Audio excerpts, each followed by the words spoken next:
Alaihi Wasallam dimanapun mereka berada. Yang kita hormati Bapak Camat atau yang mewakili, yang kita hormati Bapak dan Ramil, alhamdulillah hadir bersama kita.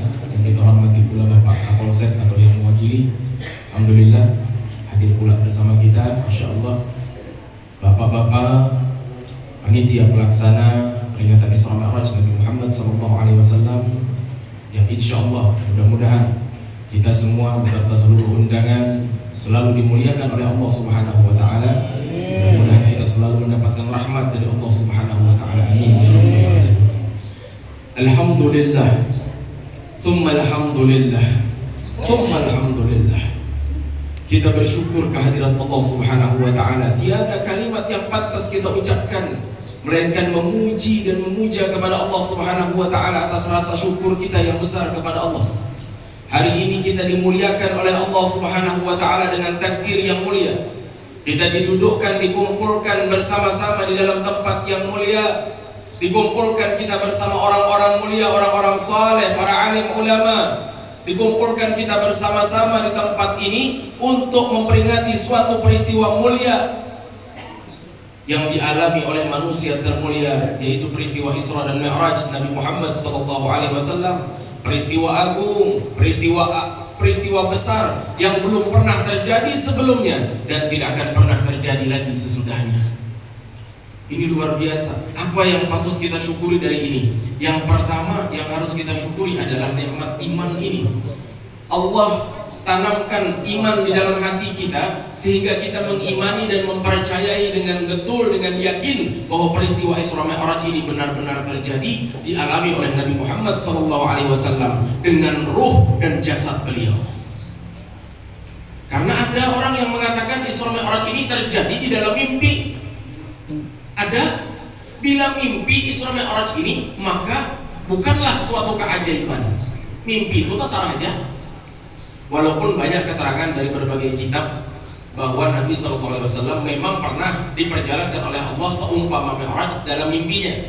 Untuk apa? Untuk memperkenalkan kepada Nabi SAW bahwa suatu saat Nabi akan diperjalankan secara nyata.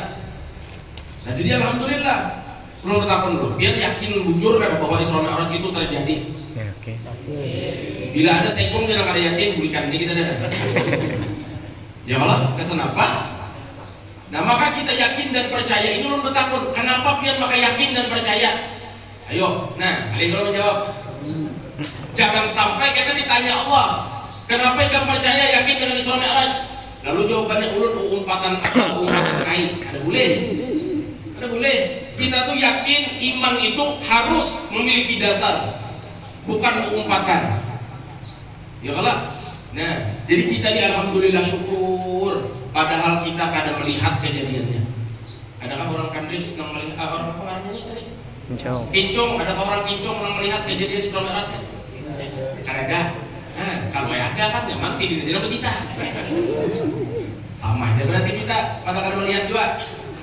Adakah yang pernah mendengar kisahnya langsung dari Nabi Muhammad? Adalah? Nah, ada. Kalau ada, ya teman-teman. Ya lah. Nah, alhamdulillah kita mendengar kisahnya dari Tuan Guru, dari para habaib, dari para ulama. Tapi Allah tanamkan keimanan di dalam hati kita. Alhamdulillah. Kenapa kita harus syukuri ini? Karena dahulu waktu peristiwa Isra Mi'raj ini terjadi, Nabi SAW juga boleh Mi'raj, beisukan sidin keluar ada jalan di kota Makkah. Tahu lagi siapa pertama yang ditemui sidin? Abu Jahal. Ujar Abu Jahal hendak kemana? Nyawa. Ngarang Abu Jahal atau ada kalau Nabi? Ngarang Abu Jahal. Hendak kemana? Wahai Muhammad. Ujar Nabi, aku hendak mencari orang-orang Makkah nih, hendak kukisahkan kejadian yang luar biasa malam tadi ku alami. Apa aja kisahnya? Kisahkan aku dulu. Oh, lihat. Abu Jahal nih termasuk orang pertama yang mendengar kisah Isra Mi'raj. Dikisahkan Nabi malam tadi aku diperjalankan kayak ini. Jadi Abu Jahal bila kayak ini dalam hati Abu Jahal nyata sudah karena sudah. Ada mungkin orang percaya kisah ini sudah. Nyata sudah nih, hancur lebur sudah nama baiknya ini sudah. Ketahuan orang dah pada jadi pengarang ujar Abu Jahal. Lalu ujar Abu Jahal, "Ikan aku nak tolongi, aku bantuin, aku nak mengumpulkan orang Mekah ini nak.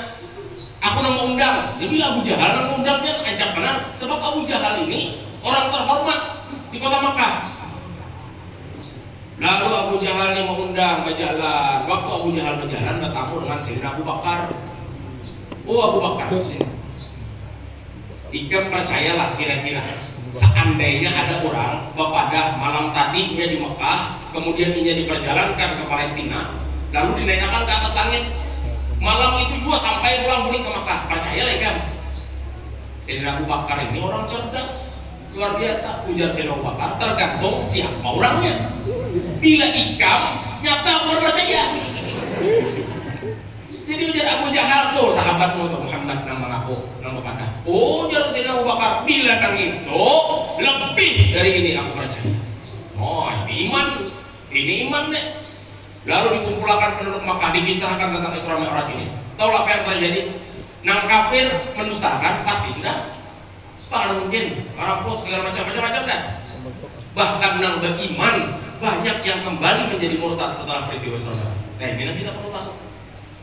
Padahal nang berkisah langsung Rasulullah, peristiwanya masih hangat, baru tadi malam terjadinya. Banyak yang murtad. Nah kita karena pernah mendengar kisahnya dari Nabi, alhamdulillah masih beriman. Nah ini yang patut kita syukurin deh, bukan main. Nah Masya Allah, karena memang peristiwa Isra Mi'raj ini apabila dinalar dengan akal manusia yang sempit dan pendek ini, maka akal pun tidak akan mampu untuk menerimanya.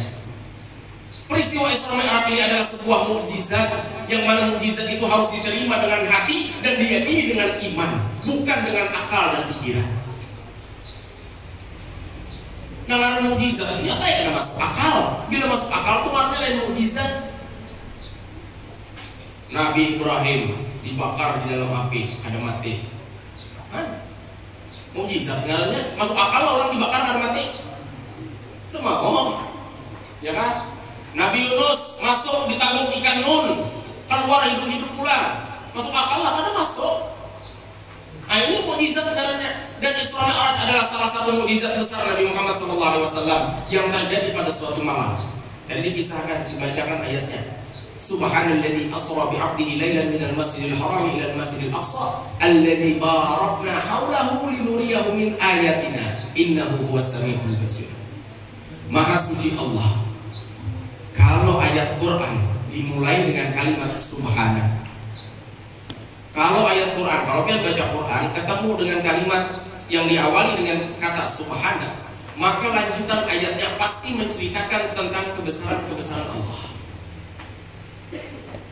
Makanya diawali dengan subhana, maha suci Allah. Maha suci Allah dari apa? Maha suci Allah dari akal pikiran kita yang sempit. Maha suci Allah dari prasangka kita yang buruk. Maha suci Allah dari otak kita yang kadang mau menerima. Itu makanya subhana awalnya. Termasuk Isra Mi'raj ini. Masya Allah, biar Isra Mi'raj ini salah satu mukjizat yang digaibkan oleh Allah, sama kayak Al-Quran. Al-Quran itu sifatnya gaib juga. Kenapa? Karena turunnya wahyu itu melalui malaikat Jibril. Sedangkan para sahabat kadang-kadang kawa melihat malaikat Jibril. Maka Al-Quran itu diyakini juga dengan hati. Karena kalau kelihatan membawanya turun. Nabi menyampaikan. Nah, perlu keyakinan besar, keimanan besar untuk meyakini bahwasanya Al-Quran ini adalah kalamullah. Datangnya dari Allah Subhanahu wa taala. Karena sifatnya pun gaib. Kalau Qurannya ada. Mushafnya ada. Nah, lalu timbul pertanyaan, kenapa panjang Isra Mi'raj itu terjadinya malam? Coba siang, banyak yang melihat. Ya kalau kan udah lagi mendustakan. Nah, Nabi didatangi malaikat Jibril, dibawa ke Palestina, dibawa naik ke langit, kelihatan banyak yang beriman. Adakah itu konsepnya? Allah lebih tahu daripada kita. Banyak mukjizat para nabi yang sudah dilihatkan oleh Allah, ditampaikan oleh Allah di hadapan manusia. Tapi manusia ini ngarang ada beriman, ini ngalih. Nabi Ibrahim itu dibandang siang ke malam nggak? Siang. Di hadapan manusia banyak. Dibandang sampai pajak apinya kedinginan Nabi Ibrahim. Beriman orang ada. Tetap baik. Nabi Nuh banjir. Mang itu nggak tahu siang atau malam lagi dah toh. Nyata sudah tinggalkan rumah tinggalan sudah hanyut sudah kesana kemari. Apa Apa ujar sini? Ayolah kasih aku tolongin naikkan. Kada aja, aku hendak naik ke atas gunung yang paling tinggi aja.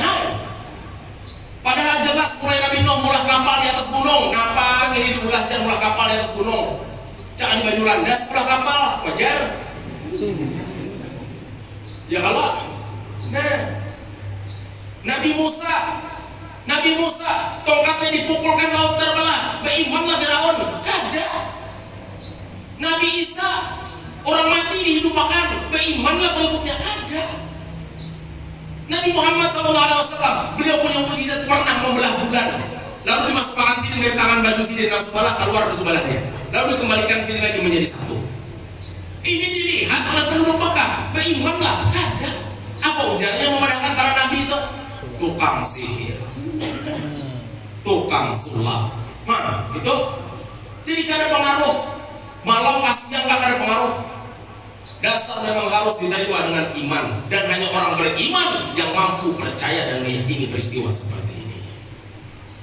Jadi dari Isra Mi'raj ini kisahnya luar biasa. Bila kita mengisahnya, ada kitab tuh ngarannya Dardir. Itu bila kita baca detail itu seminggu atau tunggu. Bila nak mengisah Isra Mi'raj secara detail seminggu atau tunggu. Ada tahu lagi ya sudah. Nah, jadi kita ini duduk di sini nih cuma mengambil tetesan-tetesan hikmah dari lautan hikmah yang ada pada Isra Mi'raj Nabi Muhammad SAW. Kita kisahkanlah sedikit aja. Karena waktunya setengah jam aja nih. Setengah jam aja waktunya. Malam ini di mana? Kandes di mana? 4 kilo dari sini. Oh, parah aja. Berarti lu bagana di sini aja kan yang ini sekira parah. Insyaallah. Isra Mi'raj Nabi Muhammad SAW. Ketika itu Nabi SAW berada di dekat Ka'bah. Dijelaskan oleh beliau, bayna ana 'indal bait. Ketika aku berada di dekat Ka'bah. Wa dzakara ya'ni rajulan baina rajulaini, dan beliau bersama dua orang laki-laki. Dalam riwayat itu adalah Sayyidina Ali bin Abi Thalib dan Sayyidina Hamzah. Lalu datanglah malaikat Jibril dan Mikail. Salah satunya kata Nabi menghampiriku dan membawaku ke sumur Zam-Zam. Dibawa Nabi ke sumur Zam-Zam. Setelah sampai di sumur Zam-Zam, kata Rasulullah SAW, utitu bi qasdin min zahab. Didatangkan kepadaku sebuah tempat yang terbuat dari emas. Turun dari surga sebuah tempat yang terbuat dari emas. Malana hikmatan wa imanan. Di dalamnya dipenuhi dengan iman dan hikmah. Lalu kata Nabi SAW menceritakan peristiwanya. Fashuffa minan nahri ila maraqil batan. Lalu dibelahlah dadaku mulai dari ini, nah, ada lubang di bawah bulunya ada enggak? Nah, dari lubang ini sampai ke pusat dibelah. Lalu apa kata Nabi SAW?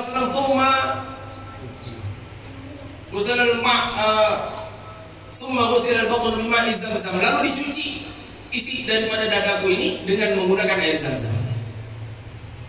Dicuci, dibersihkan. Nah, dari sini kita hati-hatilah kalau mendengar kisah Isra Mi'raj kayak ini. Jangan sampai ada i'tikad di hati kita. Hati Nabi dibasuh berarti rigat, tidak boleh. Bila kita berbicara negatif, berbicara tentang kada bagus tentang Nabi SAW, baik Nabi Muhammad ataupun Nabi yang lain, hukumnya murtad. Ada boleh. Maka harus kita yakini bahwasanya hati Nabi itu dibersihkan setelah bersih, disucikan setelah suci. Lalu kenapa jadi harus dibasuh? Laqad kana lakum fi Rasulillahi uswatun hasanah. Segala sesuatu yang ada pada diri Nabi Muhammad SAW itu adalah contoh teladan yang baik. Nah, itu dia makanya Nabi Muhammad itu hidup sidin luar biasa, penuh dengan perjuangan, pahit getir. Nabi pernah kelaparan, Nabi pernah kena panah, Nabi pernah kena batu, Nabi pernah diludahi. Semua yang hidup yang sakit-sakit itu Nabi pernah mengalami. Yang hidup miskin, ada singgawian dan lain sebagainya, Nabi pernah mengalami. Supaya apa? Supaya ketika kita di umat akhir zaman ini merasa sakit hidup, lalu madu ya Rasulullah, ulunnya rasanya kan tahu lagi kepada siapa lagi ulun berharap sakit mana hidup ulunnya Rasulullah karena dalam mengerti lawan ulun. Supaya Nabi kau menyahuti, tenang aja nangai, aku tahu apa yang kamu rasakan. Aku pernah sudah. Bila kamu kelaparan, aku pernah juga kelaparan. Bila kamu dimusuhi orang, aku pernah dimusuhi orang. Bila kamu difitnah, aku pernah difitnah.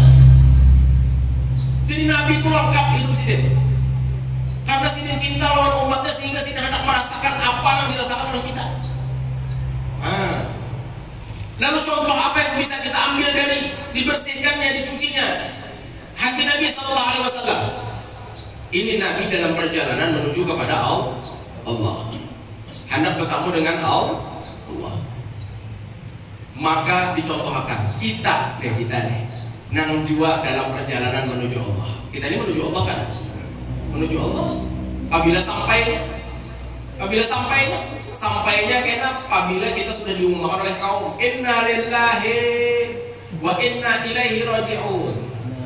Asalnya dari Allah, kembali kepada Allah. Ya sampai tak? Ya Allah. Nah berarti kita ini sebenarnya kacang sampai kan? Kacang sampai.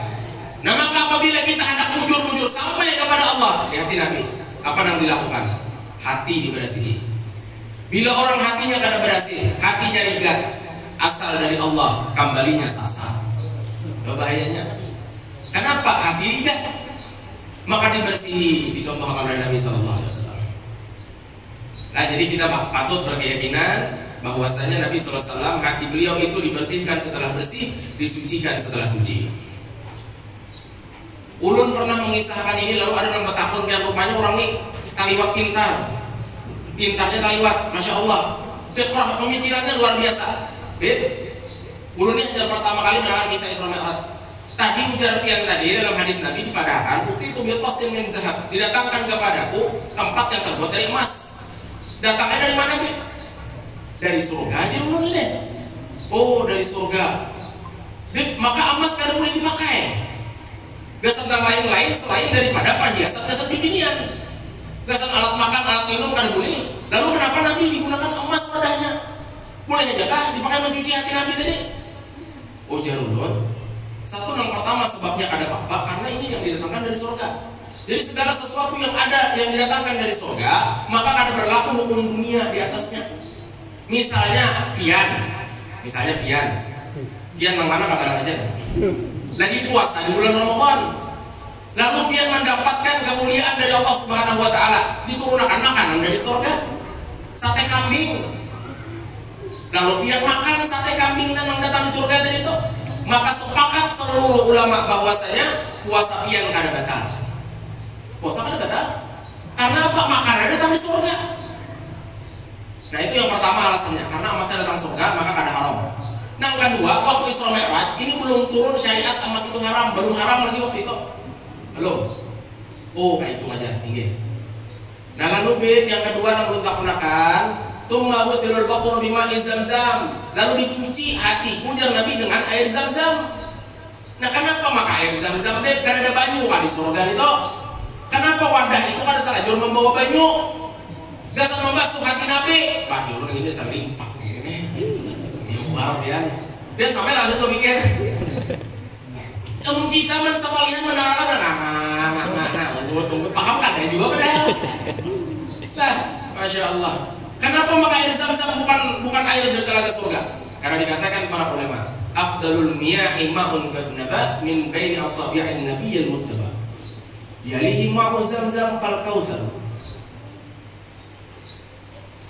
Anilun misrin summa babil anhar. Para ulama itu mengurutakan ada 5 urutan banyu yang paling mulia, paling afdal dunia dan akhirat. Yang paling afdal dunia akhirat yang pertama paling atas kedudukannya. Ma'un qad nabat, air yang pernah keluar dari tangannya Nabi sallallahu alaihi wasallam. Baina asabi'in nabiyyil muttaba. Keluar dari jarinya Nabi Muhammad. Banyu. Jadi salah satu mukjizat Nabi itu pernah keluar banyu di tangan sini. Wah ini adalah masih bagian kan ada lagi. Ini bagian para sahabat sudah ini kada kesan kita. Makanya para sahabat itu para wanita tinggi kedudukannya ada kawa, kemuliaannya luar biasa. Ini kan ada lagi banyunya. Lalu yang kedua paling afdal dunia dan akhirat, paling mulia dunia akhirat imbah banyu itu banyu apa? Ma'u zam-zam, banyu zam-zam. Yang ketiga baru air telaga Kautsar yang ada di surga. Maka air zam-zam itu lebih afdal daripada telaga Kautsar. Makanya yang dipakai air zam-zam. Karena pada ketika itu yang ada di dunia hanya air zam-zam. Banyu yang keluar dari jari-jari Nabi tidak ada lagi. Lalu air zam-zam ini kenapa jadi mulia? Karena air zam-zam ini adalah air yang memancar dari bumi disebabkan oleh apa? Pukulan sayap malaikat Jibril ke bumi. Jadi waktu itu ibunya Nabi Ismail, Siti Hajar, mencari air dari Safa ke Marwah, Safa ke Marwah. Diletakkan Nabi Ismail di tanah, di atas pasir. Menangis Nabi Ismail ini kehausan, disusui karena kau lagi, baju susu karena keluar, karena sama pada lapar, sama pada haus. Lalu Allah perintahkan malaikat Jibril, wahai Jibril, pukulkan sayapmu ke bumi. Dipukulkan sayapnya ke bumi di antara kedua kaki Nabi Ismail, maka memancarlah mata air dari bekas pukulan sayap malaikat Jibril ini. Ini hakikatnya, syariatnya aja, batisnya Nabi Ismail memujak. Ya Allah. Lalu melihat banyu di antara kedua kaki anaknya, Siti Hajar langsung buka, menyasar. Lalu dikumpulkan sidin lawan tangan, Lalu ujar sidin, zoom, zoom ya Mubarak. Berkumpullah air yang diberkahi. Nah, makanya namanya Zam-Zam, artinya banyu nang bako. Apa kemuliaan air Zam-Zam ini? Yang pertama, air Zam-Zam ini ada hampir 100 hadis sahih yang menceritakan kemuliaan air Zam-Zam. Di antaranya ma'u Zam-Zam lima syuri bala. Air Zam-Zam itu khasiatnya tergantung niat orang yang minum. Apa niatnya minum tuh? Itu khasiatnya. Misalnya Sayyidina Umar melajari kita.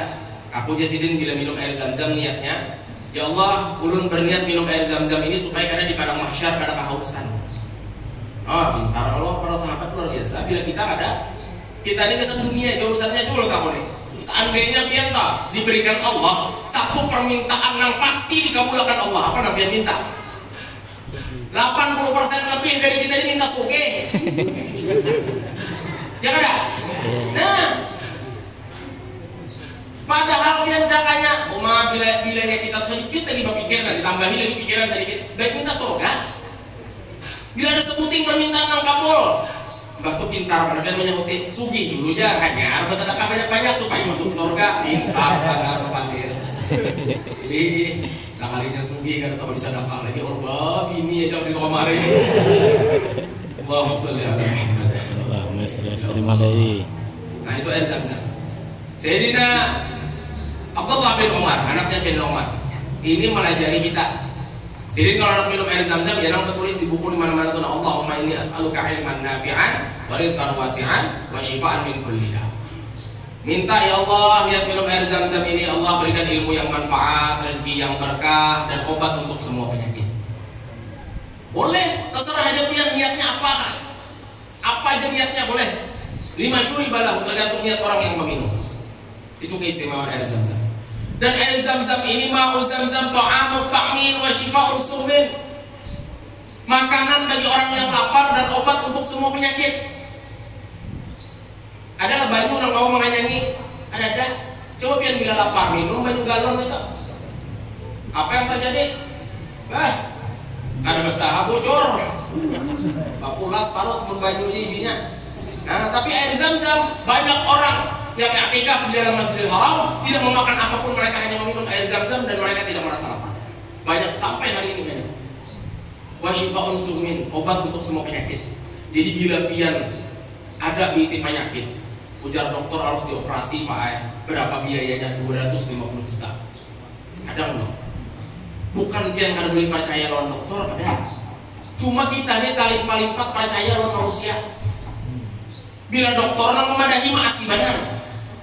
Bila bapak dan Nabi, kata beli asli. Ya Allah, nu menabung, bawa hutang masih kemarin, jual rumah, jual mobil, anak-anak operasi.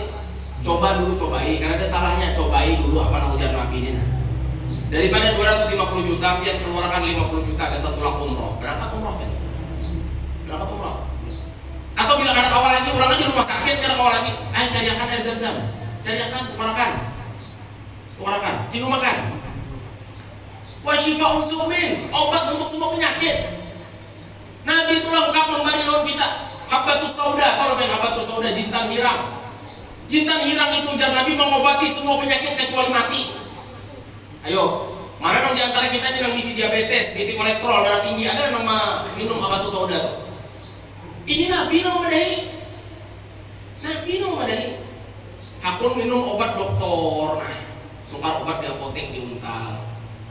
Ya Allah, agar apa boleh aja. Cuma yang dari Nabi ini jangan ditinggal. jadi tinggal. Itulah kenapa menggunakan air Zam-Zam, karena air Zam-Zam ketika itu adalah air terafdal yang ada di muka bumi. Yang ketiga air Telaga Kautsar, yang keempat air dari sungai Nil yang ada di Mesir, summa baghil anharu, lalu kemudian sungai-sungai yang ada di tempat lain di seluruh dunia, termasuk sungai Barito, sungai yang ada nih. Ini berkah dari Allah, bertaat. Masya Allah. Lalu imbah itu summa mulia hikmatan wa imanan di sini. Diisi ke dalam dadaku ini iman dan hikmah. Lalu ditutup lagi, dipusut lagi oleh malaikat Jibril, hilang bekasnya. Bekasnya hilang, tidak meninggalkan bekas, melainkan hanya seperti helaian rambut. Ini kebesaran Allah luar biasa. Jadi Nabi itu dibelah dada sidin tuh pakai tangan, dia nggak ada pakai latih. Riwayat yang kuat toh, pakai tangannya malaikat Jibril yang dibelah. Lalu dipusut pulang hanya hilang.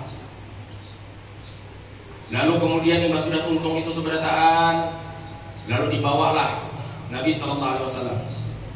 Kemudian ujar sidin putih itu bidabbatin, didatangkan kepadaku seekor hewan abyad, warnanya putih, dunal bagal wa fawqal himar, lebih kecil daripada bagal dan lebih besar daripada keledai. Kalau bagal kan lain, begal nang di jalan itu lain, nang di sasa-sasa nang puisi itu lain itu begal namanya.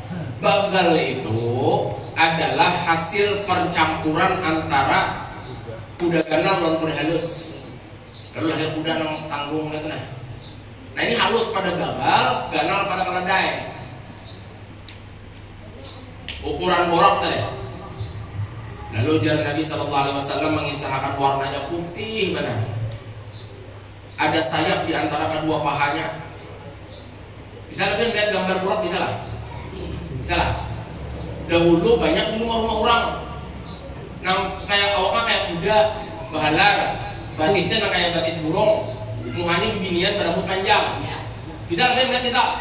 Ada kan yang masih bersimpanan di rumah? Kalau tidak ada turunakan banam. Orang putihnya orang itulah orang kafir. Kesan apa menyesatkan orang Islam? Kenapa diandakinya muha bibinian? Dia anak menghina Nabi. Paham lebihan? Nah, karena udah kisahkan muha segala kayak bibinian itu kan ada. Ada. Yang dikisahkan Nabi itu sifat-sifatnya, bilanya sekali makapak jar Nabi, sekali makapak halarnya, maka dia pergi sejauh ujung pandangan matanya sampai mananya melihat ke situ sekali makapak. Wah ini luar biasa, lajunya luar biasa.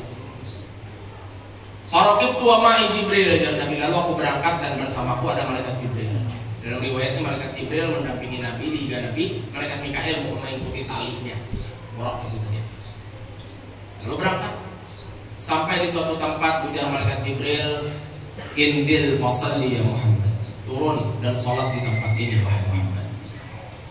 Nabi langsung fa'altu jadi Nabi, lalu aku langsung mengerjakannya, turun sholat Nabi di situ 2 rakaat. Kalau kamu enggak takut, kenapa di sini? Tempat apa ini? Kenapa jadi sembahyang di sini? Ada mau?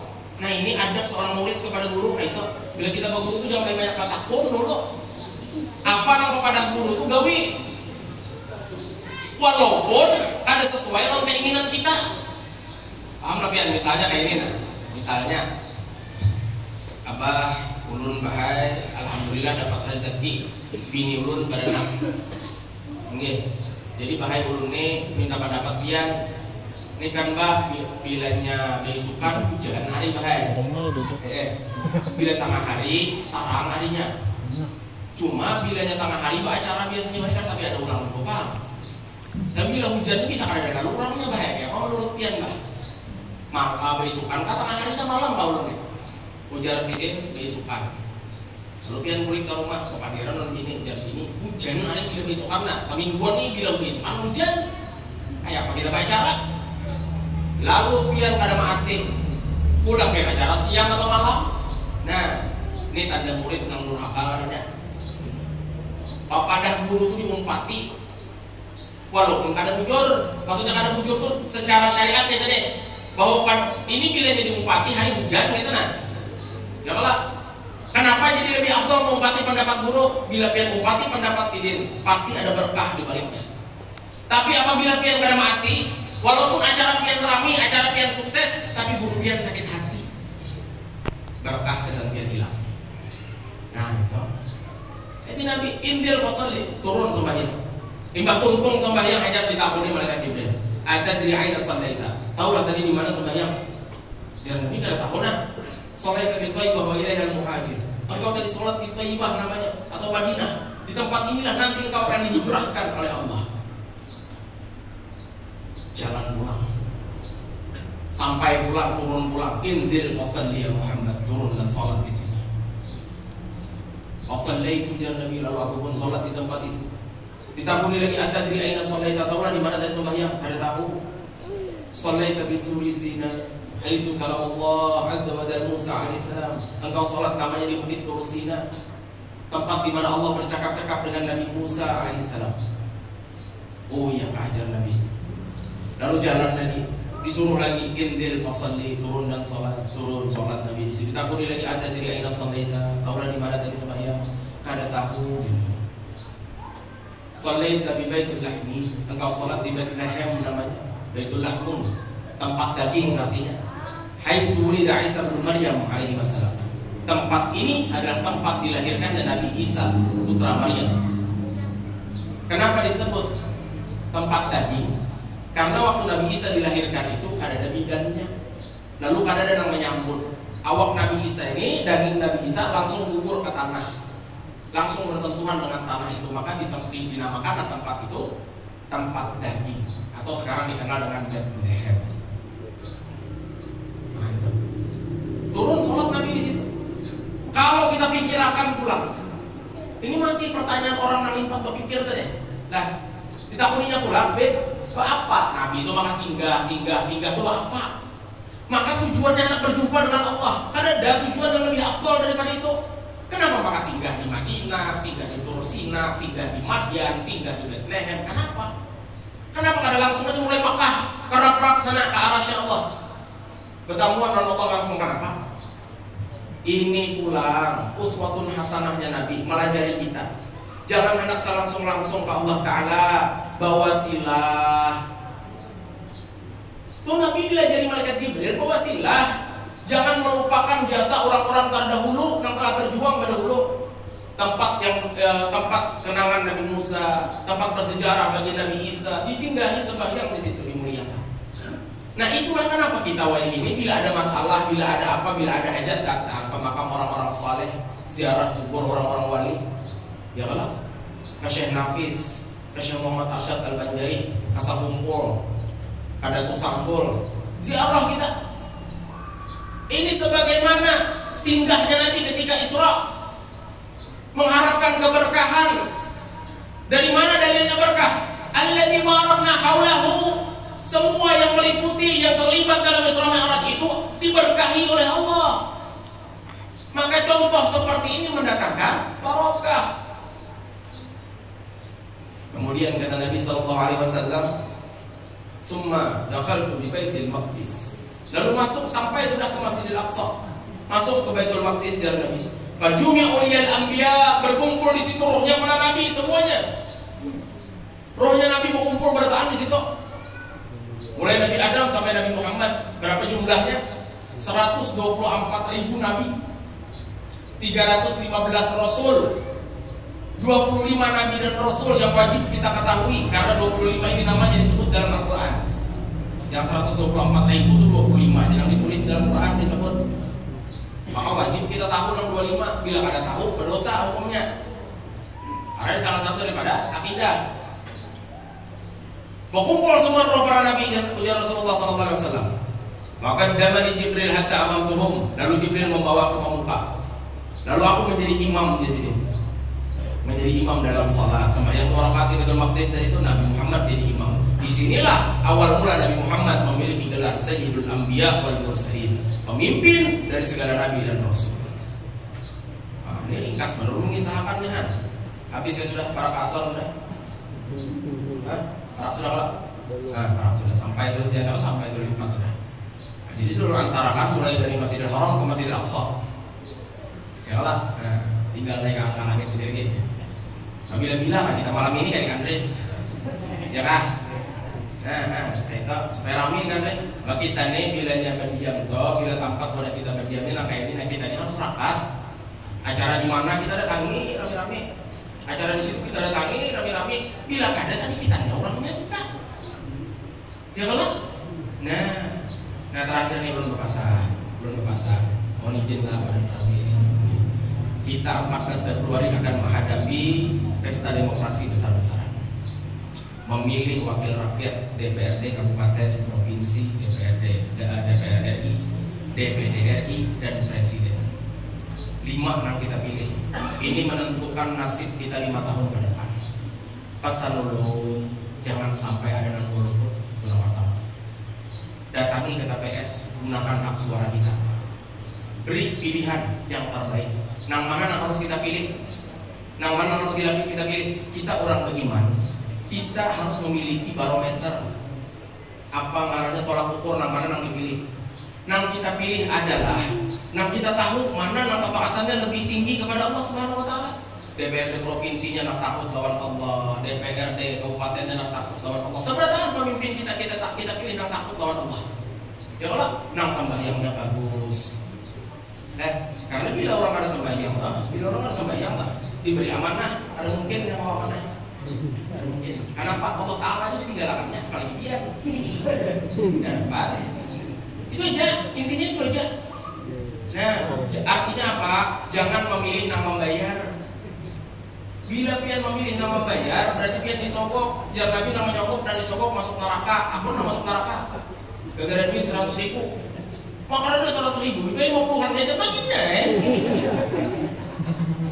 ya lah. Nah itu. Lalu selanjutnya pulang apa? Jangan sampai jadi kalahi, jangan sampai terjadi permusuhan, perpecahan gara-gara berbeda pilihan. Hargai pilihan masing-masing orang. Masing-masing orang isi penilaian. Nang mana nang anak dipilihnya biar aja. Jangan bakalahian. Ini kada gara-gara beda pilihan gue lagi bini bakalahi.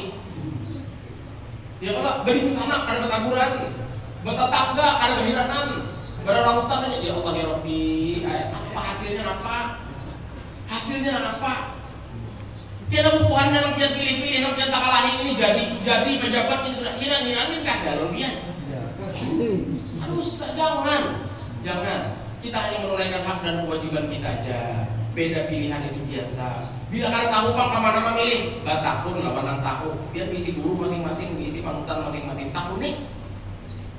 Bang lu nggak tahu bahaya yang mana lu pilih, lu makiannya yang mana Bisa boleh, itu boleh. Yang penting tetap saling menghargai. Sambil kita terus berdoa, mudah-mudahan kita ini diberikan pemimpin-pemimpin yang amanah, diberikan pejabat-pejabat yang beriman, bertakwa kepada Allah. Mudah-mudahan diberikan pemimpin yang bisa membawa negeri kita menjadi baldatun thayyibatun wa rabbun ghafur. Dan mudah-mudahan kita seberataan ini dijadikan orang-orang yang dipandang oleh Allah Subhanahu wa taala sebagai orang-orang yang beriman dan bertakwa, sehingga di akhir hayat kita diberikan husnul khatimah. Dan mudah-mudahan sebagaimana kita dikumpulkan di dunia dalam keadaan baik seperti ini, mudah-mudahan kita kembali dikumpulkan di dalam surga bersama baginda Nabi Muhammad sallallahu alaihi wasallam. Amin. Amin ya rabbal alamin. Nah, jadi hikmah Isra Mi'raj ini sangat luas. Ini kita memetik sedikit demi sedikit daripada hikmahnya, masyaallah. Jadi ini yang mau sampaikan, jika ada kesalahan, kekhilafan yang mungkin menyinggung perasaan pian, menyakiti hati pian, itu pada disengaja. Ulun minta maaf, minta halal, minta ridha dunia akhirat. Mudah-mudahan ada manfaatnya. Hada minni wal afu minkum. Assalamualaikum warahmatullahi wabarakatuh. Waalaikumsalam.